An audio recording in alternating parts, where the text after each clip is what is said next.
Ready?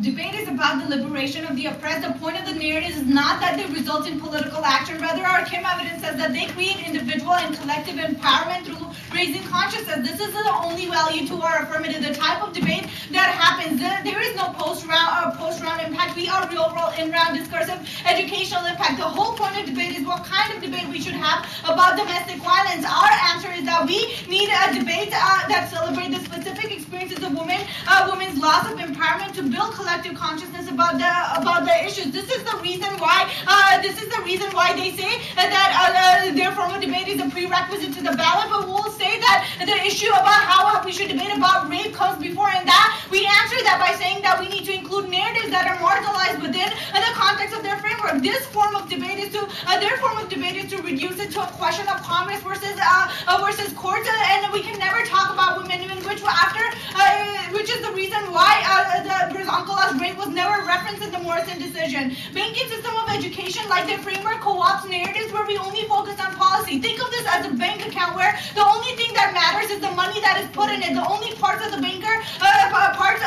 cares about is the bank ledger, and the primary values are efficiency and accuracy. The time and the amount of work done by the worker does not matter. In the same way, there are their framework arguments about limits and standards that are a way to put the emotions and the psychological trauma of the woman in the back burner. Our argument is that using that banking model is dangerous, because a dangerous approach to the world, because it creates necrophilia, where it only loves the abstract death and not life, because life cannot be quantified into that bank ledger. In the same way, resolution is only a question of how we should debate about things. Doesn't say that you have to be the USSC, although our definition of USSC is still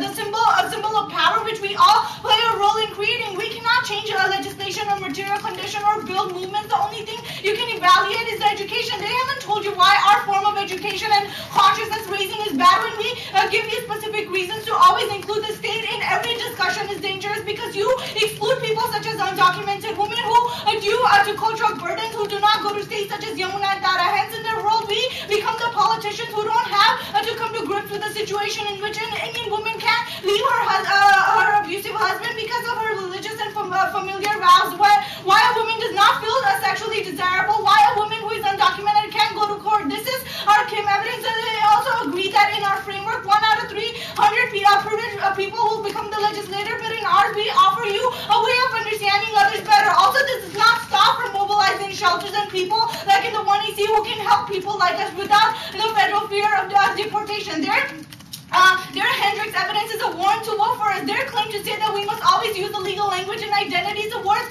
form of essentialism, where the only choice that they give is that women is to be dependent on the agents under the law, where we are a constant need for material and symbolic reparation and filters the dominant and the victimization, that women are forced to abide by gender animus standards and reasonability standards to prove why they were raped as a hate crime. This form of education is bad for our agency because it only reproduces the polarized form of education, where either you assimilate into a system or you get ignored. This is whiteness at best, and offense as to why personal stories can never be appreciated under their framework. They are not answering our argument that even if the state is valuable, that does not mean that you have to always discuss this. If we prove that this is specific instant representation of the state exclusionary, state is exclusionary, prefer our framework. These were all the reasons as to why we don't take a stance on state being good or bad, but even if they win that the state is bad, we're winning the offense on this. Also, Freer doesn't say that oppressed don't have the power. Rather, the oppressed empower themselves in their daily situation by using the strategies that they do. Their Hendrick evidence isn't warned by Freer, and Freer's pedagogy is bad. They don't have to debate about why rape is good or read any random narratives. Cross-apply the ground list. They could still have read a narrative and made another argument with it, such as we need to go about conscious raising or a narrative that proves legal action is bad. They want the same counterplan ground and federalism dissents that they read every year, but our bottom-up approach to rape is most specific and educational. These are the only answer. They are also not answering that there is no personalized way to looking at resolution. Supreme Court should be seen as our social location, i.e. It is a symbol of power that we create. Hence, a resistant discourse can say that this decision is wrong. They don't argue about narratives we present. They can offer another narratives or present a different methodology, because this is a form of methodology that we present in the debate round to liberate the oppressed.